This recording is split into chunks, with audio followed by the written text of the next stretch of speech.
Golf Pick'em Expert Picks, brought to you by FootJoy. This is it, the final leg of the Golf Pick'em season. It all comes down to this, the 30-man Tour Championship at East Lake. One player is leading with the FedEx Cup and $15 million, but it's one last chance for you to play in the NBC Sports Predictor app and earn potentially $50,000 for a perfect score, $1,000 in guaranteed prizes, as always, up for grabs. You know the drill by now.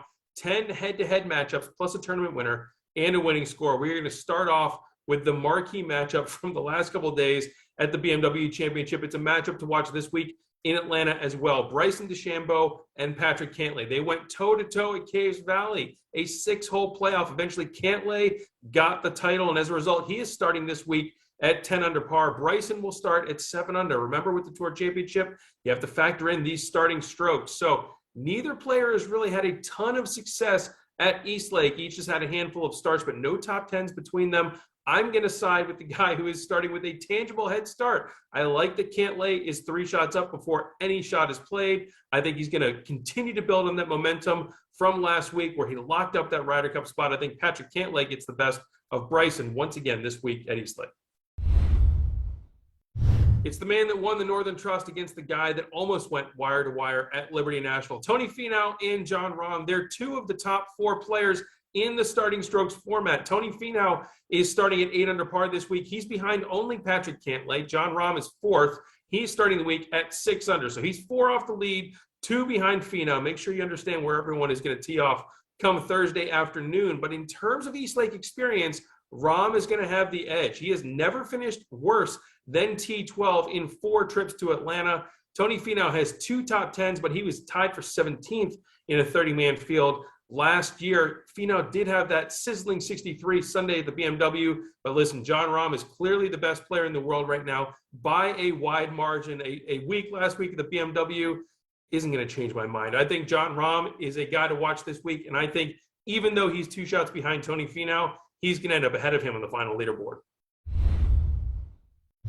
These 2 started the playoffs ranked numbers 1 and 2, but after 2 rough weeks each, they have some ground to make up. We're talking about Collin, Morikawa, and Jordan Spieth. The playoffs could not have gone worse for Morikawa. He started out as the number 1 seed, explained he's had a bit of a nagging back injury since the Olympics, but he missed the cut at the North Trust, finished T63 last week out of 69 players at the BMW Championship. All of a sudden, he's falling all the way to 11th. He is starting the week 7 shots behind Patrick Cantlay. It's not that much better for Jordan Spieth, who has fallen from 2nd to 9th, and as a result, will be 1 shot ahead of Morikawa, but still 6 shots off the pace. Of course, we remember Spieth's magic at East Lake. He won the FedEx Cup here in 2015. He had finished as a runner-up 2 years prior. Morikawa, he did pretty good in his debut last year, finishing 6th, but I'm going to go with Jordan Spieth. I know that neither one of them have done too much over the last 2 weeks, but the back injury really concerns me with Collin Morikawa, and I do love how Jordan Spieth has an affinity for this particular golf course. He has not made the Tour Championship since 2017. I think he's going to be motivated to get back there and post a good score this week. They're the last 2 winners of the FedEx Cup. We're talking about Dustin Johnson and Rory McIlroy. They're the only 2 guys that have won this tournament in the current starting strokes format. McIlroy won 2 years ago, and he's actually a 2-time champion of the season-long prize. Dustin Johnson won last year in the midst of a torrid stretch. Now this week, they're both kind of in the middle of the pack. They're starting on even footing at 2 under, but that puts them 8 shots behind Patrick Cantlay. When you look at their East Lake numbers, Rory McIlroy definitely has a little bit of an edge. He has finished outside the top 10 just once in 7 starts in Atlanta. DJ is a little bit more of a mixed bag. He won last year thanks in large part to those starting strokes. He started the week at 10 under, but he's had other weeks where his game really has not quite been there. Both guys played pretty well last week at Caves Valley, especially McIlroy, who made a bit of a run down the stretch over the weekend en route to a T4 finish. I'm going to give him the nod. I think that he has a little bit of an edge. I think he has a little bit of a higher ceiling this week over Dustin Johnson. Even though both of them know what it takes to lift the FedEx Cup, I think it's going to be Rory who gets the better of DJ in this week's marquee matchup.